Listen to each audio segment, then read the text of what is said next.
احمد پڑھنے لکھنے میں بہت اچھا تھا، وہ بڑوں کا ادب کرتا تھا اور سب سے بڑی بات یہ تھی کہ وہ ہر کام اپنے وقت پر کیا کرتا تھا۔ اس کا سب سے اچھا اور بہترین دوست نعیم تھا، وہ دونوں اسکول بھی ساتھ جایا کرتے تھے اور بعض اوقات جب امتحان ہوتے تو وہ ساتھ مل کر پڑھتے بھی تھے۔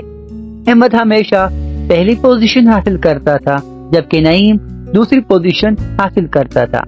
ایک دن جب احمد نعیم کے گھر گیا تو وہ بہت خوش تھا، جس کی وجہ یہ تھی کہ اس کے ابو نے نیا ٹچ موبائل لے لیا تھا اور جس میں بہت ساری گیمز بھی تھی۔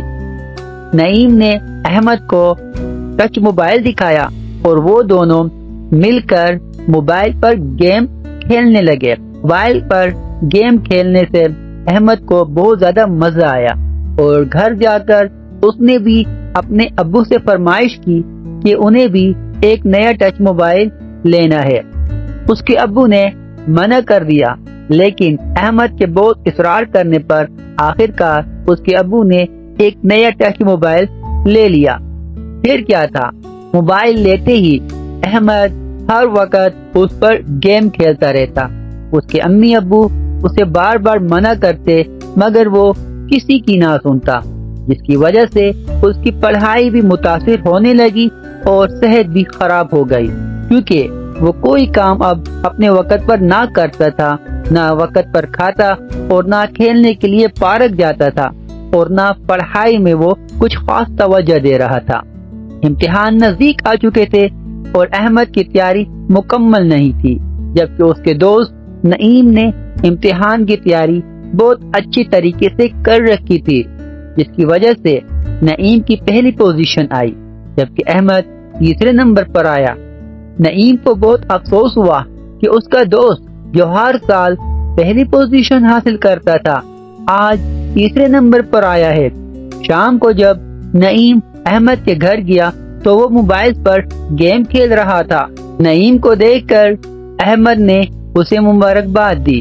نعیم نے احمد کو بتایا کہ دیکھو، ہر کام وقت پر کیا کرو، وقت پر گیم کھیلا کرو، وقت پر اسکول کا کام کیا کرو اور پڑھائی کیا کرو۔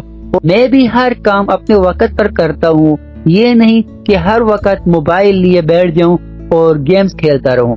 اس کے بعد اسے باہر کھیلنے کا کہا، جس پر احمد نے منع کر دیا اور وہ پھر سے موبائل پر گیم کھیلنے میں مصروف ہو گیا اور نعیم وہاں سے چلا گیا۔